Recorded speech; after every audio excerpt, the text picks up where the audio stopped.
Hello, I'm your host, Brian Callanan. Police recruiting numbers have taken a turn towards the positive for Seattle. But that news is tempered by several discrimination lawsuits now facing the SPD and a lack of progress on hiring female officers. Plus, Seattle is rolling out a new system of automated traffic cameras. But where will they be installed, and how will they make Seattle safer? I'm with Seattle City Council members Bob Kettle and Rob Saka to discuss these topics and the questions you're sending in too. Next on City Inside Out, Council Edition. My job is not to be a cheerleader for the Seattle Police Department. I am supportive, and they know that, but I'm not a cheerleader. We need to slow people down, and this camera legislation allows us to do exactly that. All that and more coming up next on City Inside Out, Council Edition.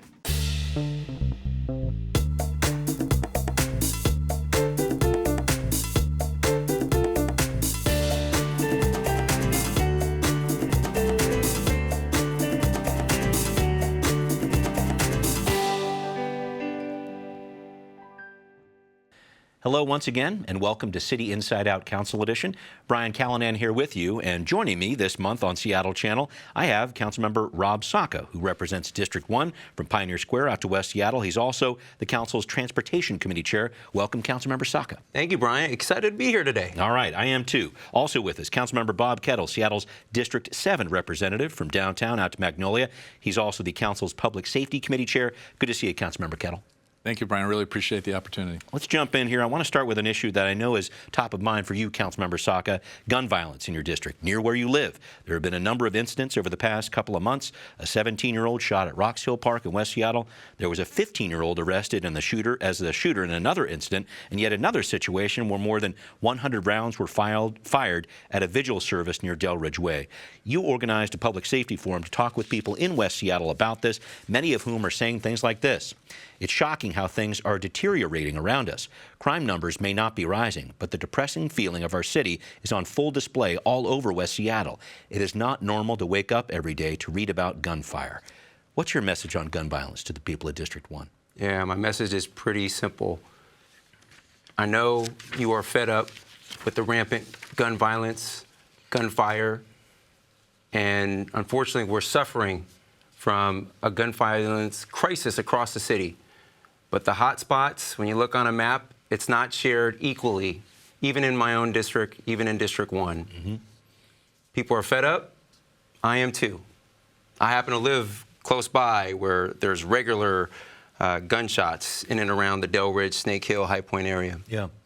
And I want you all to know your city is taking action. My office is leading investments already in infrastructure, in safety improvements, plenty more work to do. But I want you to know there's a lot of people in the city, my council member colleagues, and the mayor's office who are committed to doing better. Okay. Is there something that people would see on the street, or is there something tangible you can point to? People are always wanting that, I know, when we have this discussion. Absolutely. So there's a lot of tangible investments I can point to concretely, definitively. Okay.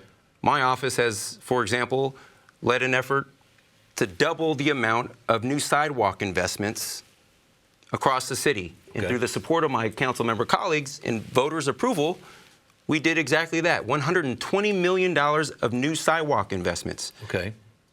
On top of that, in those specific 3 neighborhoods that I mentioned earlier, my office has personally secured funding as part of that $120 million plus to construct 10 blocks of new sidewalks in and around those 3 neighborhoods, including, by the way, right in front of 2 blocks of missing sidewalks in front of the disabled American veterans. Okay. And just make that public safety connection, though. I think that's what I really wanted to focus on. How are you investing in public safety, too? Yeah, in so many ways. One of the incidents that you mentioned, 120 plus gunshots in and around the Delridge area, that actually, SPD informs us, that actually happened in connection with a vigil for someone who was tragically murdered earlier in the morning at one of these previously unregulated, unpermitted after-hours nightlife establishments. We'll get to that in just a second. Keep going. We're continuing to make progress on officer hiring. Happy to talk more about that later. Yeah. But this council, in partnership, in collaboration with this mayor, we have passed at least 15 public safety bills. I don't want to steal the thunder from my esteemed colleague here, the chair of the Public Safety Committee. Yeah. But we are doing a lot that, for me personally, public safety has always been my top priority and top focus, and will continue to be. It's going to take a while to reverse some of the things that we've seen over time, but we're making solid initial progress. Plenty more work to do, of course. Okay, thank you for that. Councilmember Kettle, let's get into this. Gun violence, of course, is a citywide problem. And let's talk about this recent late-night lounge ordinance you sponsored, the council passed, that speaks to this issue.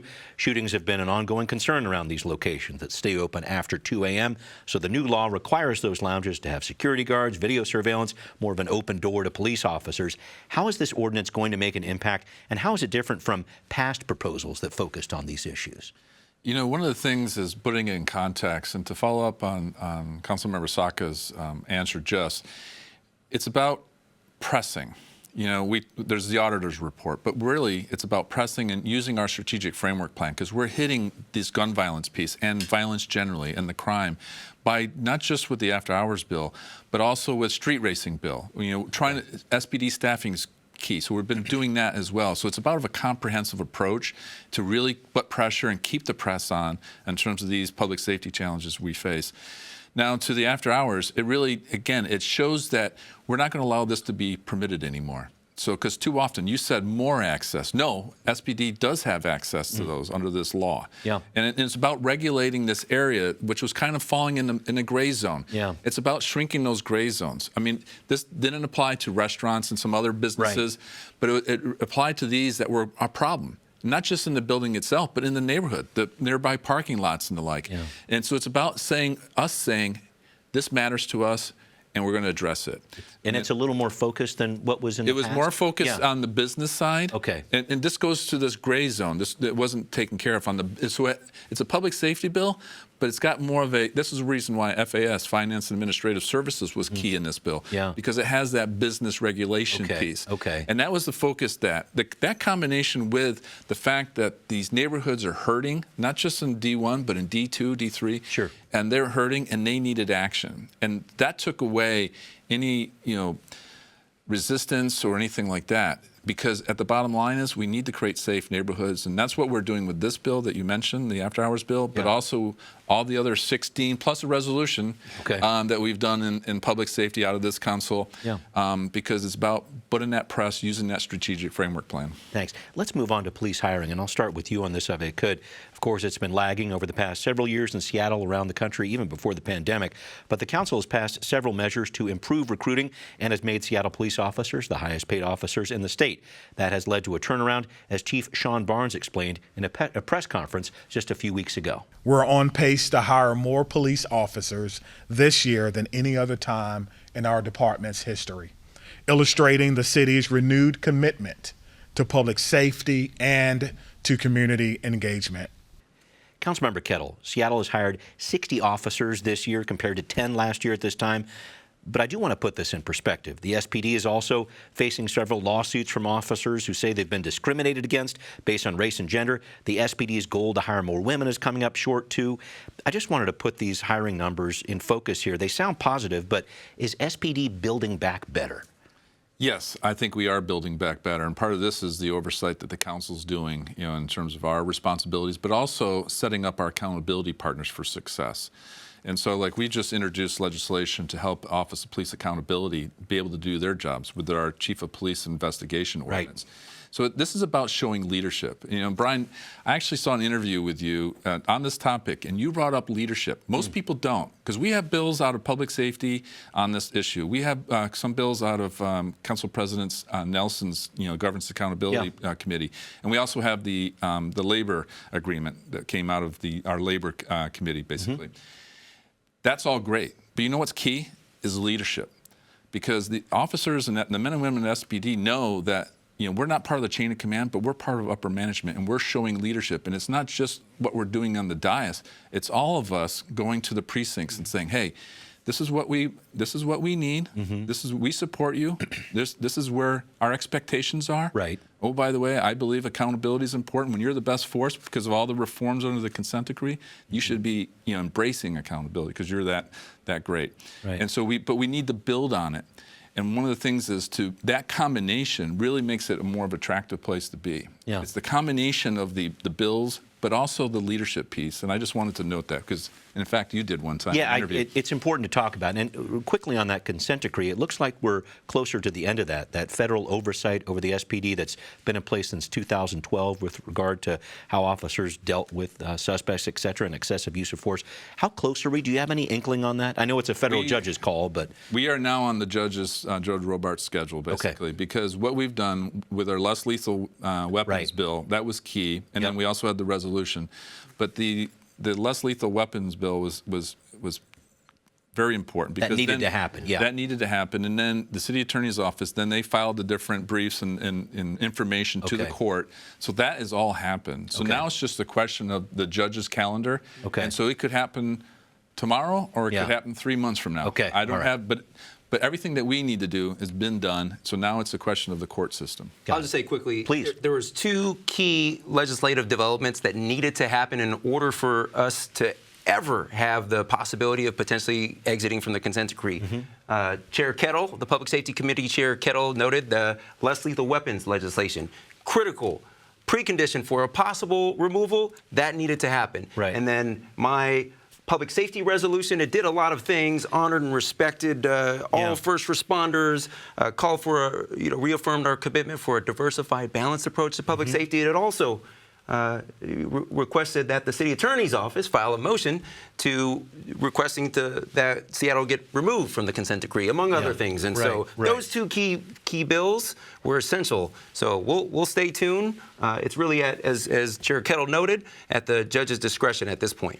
Can I talk a little bit about, I believe in that resolution, too, it was part of it that said you wanted to reverse any prior commitments or pledges to defund or abolish SPD services or personnel. The City Council in 2020 did not formally vote to defund the police, but several council members did make a pledge to do so. This fact was brought up by many officers who left the department here. The defund issue, I know, stirs up a lot of opinions and emotions here, but I had a pragmatic question on this one. When the time comes when you have to make, let's just say, a really tough budget decision about paying for more police officers or how much they're paid, does a resolution like this put the council in the corner, in terms of how you have to pay them? How do you look at that? My priority, it's no secret that we are facing I think, $240+ million budget deficit this year. Our projections are coming much lower. Our revenues received are coming much lower than was initially projected. Right. I ran hard on the campaign of promoting and advancing and improving public safety, and police officers are a central component of that strategy to make sure we have safer streets in neighborhoods for all. Now, not going to hang our hat on hiring more police and then slap each other high fives and say attaboys and think that's the end all be all. No, we need more police. We also know we need more firefighters too, because by the way, our firefighter and paramedic capability is not where it needs to be today as well. And the new care department, our crisis care department, we need compassionate responses as well. That's why we have 3 co-equal chiefs in our city. So I'm committed to prioritizing funding for all of those. With respect to the Seattle Police Department, we've made great progress, as we talked about, with respect to officer hiring, but the numbers are still woefully behind where I think the public expects. Okay. So I am committed personally to working collaboratively with my colleagues, the mayor, to restore officer staffing levels as we rebuild and reform the department. You wanted to say something here. I just wanted to add, 2 things. One is it's interesting because our resolution drafted team led by Councilmember Saka, so important. And it's interesting because it's like 6 pages. There's only 2 sentences approximately on the defund thing piece. Jumped out at me. But it's really important. For what he just said, all the other things about SPD, the reform and fire and alternative response with care, that's all there too. And that's important for the judge to see. But the defund pledge point is super important. I say pledge purposely, by the way, because it goes to showing leadership. And I don't consider that an issue, because the second point I want to make is my job is not to be a cheerleader for the Seattle Police Department. I am supportive, and they know that, but I'm not a cheerleader. I cheerlead for Seattle. I cheerlead for my district. Okay. My job is to provide oversight, is to be supportive, but then do that oversight, the accountability pieces and the like. And that's important. And they're all professionals, and I think they get it. And that defund pledge, and we worked together on it, I supported that as well. And that makes a big difference. Okay, thank you. And we can quibble. Can I just quickly? We can quibble about like the impact of defund and did they actually do it or did they pledge and commit? I knocked on over 20,000 doors to get to where I am today. Okay. And there's nothing you can write on a paper or in an online post somewhere to say otherwise to change the hearts and minds of people across my district and across the city. They defunded it. And then on top of that, as you noted, officers cited that routinely in their exit surveys, and we lost the first black female police chief in Carmen Best the city has ever had, in part because of defund. So we honed in on one specific feature of it, which I understand, but that resolution was all-encompassing. Has a lot more to it. Thank you for jumping into that. More breadth. Absolutely, absolutely. And Councilmember Saka, I do want to shift gears, talk about what's happening with automated cameras in Seattle. Council just passed this measure you sponsored to add more speed zone cameras in places like parks, construction zones, etc. There were also several going in your district, in District 1. A few questions from our viewers on this first. Here we go. Why is Councilmember Saka so focused on Alki Avenue for automated speed enforcement when 35th Ave Southwest, Elridge Way, and California all see much more traffic and are a greater threat to human safety? There's another one. I am concerned that traffic cameras will generate a backlash if they issue expensive tickets for minor infractions like going less than 15 miles per hour over the speed limit for less serious traffic violations. Why not issue a warning the first time a driver is caught by camera, then a ticket the second time? I got a ton of questions on this one. I picked out two of them. Can these cameras issue warnings? Why did you want them in the areas you asked for in West Seattle? Yeah, so this is an expansive program. What we did was we passed legislation to align city code with recent changes to state law.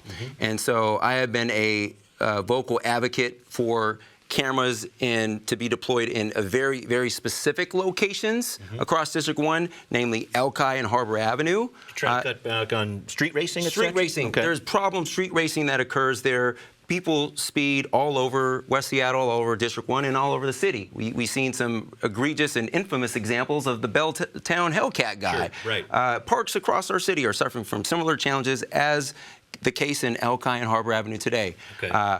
I would support the department's exploration. So under the recent changes to state law, it has to be a very purely data-based approach. There's some exceptions that allow for parks, including Alki and Harbor Avenue. But so on 35th Avenue, yes, people drive too fast there.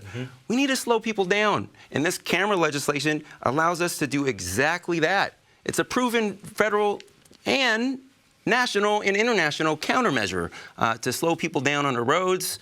And we know with respect to our own deployment here in the city of Seattle, when those cameras are deployed, it directly results in a 71% decline in traffic collisions. That's a big deal. I want to make sure I bring in Councilmember Kettle here. There's an important wrinkle here in that SPD employees, not sworn officers, will be able to assess these camera infractions and issue tickets. This was not the case a couple years ago. The city had a backlog of millions of dollars of ticket money that it wasn't able to recover. You're aware of that. I am too. Kyle had a question about this that I thought had an interesting crossover into public safety. It goes like this. What role do you believe law enforcement should play in traffic safety, and how should that role be measured, evaluated, and subject to accountability? Some thoughts here about these automated cameras. Well, there's the cameras piece, and I support that change. But then there's also the broader piece. When I was in community in Queen Anne, each year I would have a traffic safety meeting with SPD, and then I would have pedestrian safety with SDOT. Right. And the traffic enforcement piece is large in SPD itself, but also with the parking enforcement office too, that team as well. Okay. And part of this is showing, and this goes to a recent survey done by the Chamber, the Index survey. They said, hey, they want government that works, that takes care of business. And this is an area that we can show that we're taking care of business. We're doing things right. We're getting the basics done, and we're showing a functional government. And this is another example of that, saying, hey, this is really important. This is like, hey, how can we show that government is getting the job done? And this is an example of it. Thank you. I want to move on to a question about ethics. The council right now is considering a change in the rules such that council members could vote on issues where they might have a financial interest. There have been some high emotion meetings on this recently. Currently, council members recuse themselves in these cases, but under the new proposal, which was brought up by Ethics and Elections, for the sake of not cutting council members out of important votes, council members would just have to disclose that they might have a financial interest. Here's a question that came in from a viewer about this.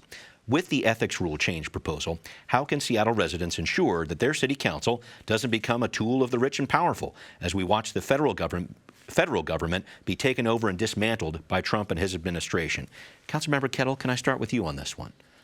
I think, well, one, I'm going to be meeting with the commission, the chair, also the executive director, Mr. Burnett. Of Ethics and Elections. Keep going. Yes, and our central staff, our legislative council as well, to go through the different pieces. And it's really important to do so. Because as I said on the dais, I do have concerns and questions. And, part is, what is the impacts? How does this come about?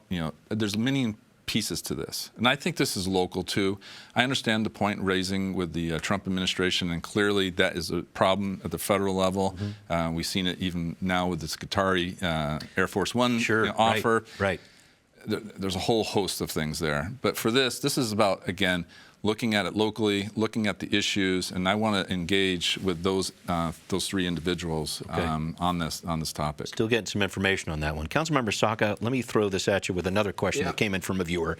If Seattle City Council passes new ethics rules allowing council members to vote on issues where they have a conflict of interest, what's the first issue Councilmember Bob Kettle and Councilmember Rod Saka would take on that they're currently conflicted out of voting on? I know Councilmember Rivera has disclosed she's a landlord for some property in Seattle. Do you have some conflicts? What are your thoughts about this? So first of all, the premise of the question assumes is there's some sort of grand conspiracy or a cabal to like unwind or undo or like impose some new. I don't know. So with respect to the underlying proposed legislation on ethics, that is an issue. So I no longer sit on the governance committee where that's currently being heard. Right. But my office is paying close attention. I do have my own questions and concerns. I think at a high level, it's a valid. It serves a valid purpose, especially if the underlying recommendation is coming directly from the commission itself and the director of the commission. But all is to say, we'll be tracking and monitoring that going forward. I'm right now focused on advancing my own public safety and transportation focused agenda.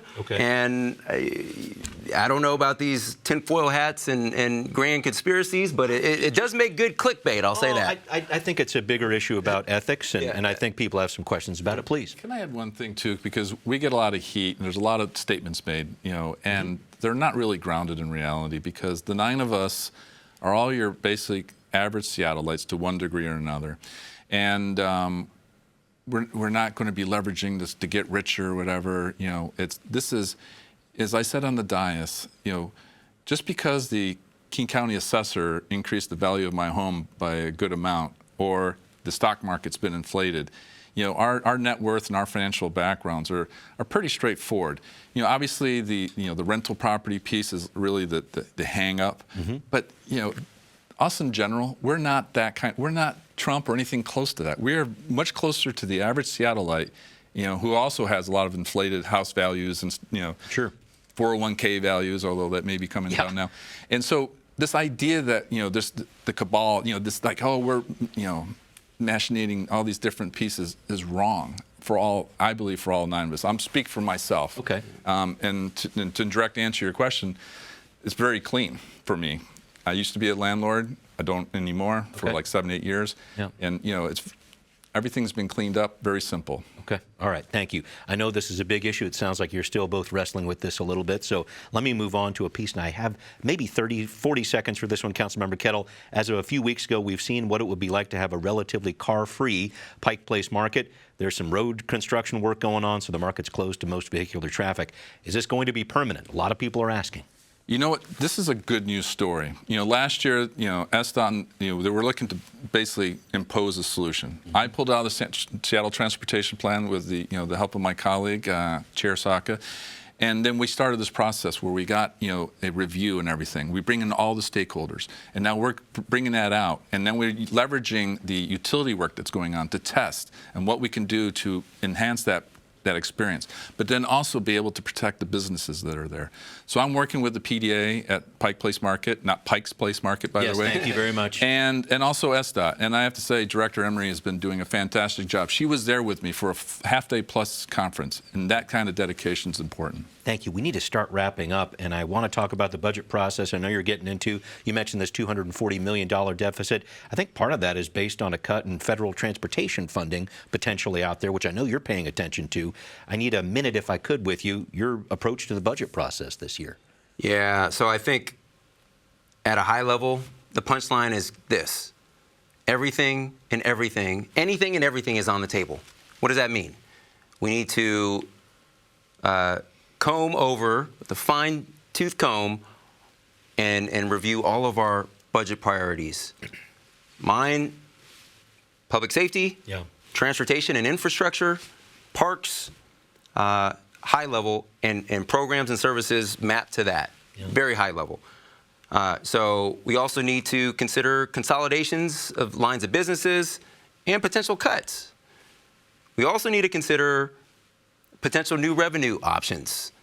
Last year, I was proud to co-sponsor an effort sponsored as a prime sponsor by my colleague, Councilmember Moore, for the capital gains tax in Seattle. Right. I thought then, and I think today, it's the right tax idea at the wrong time.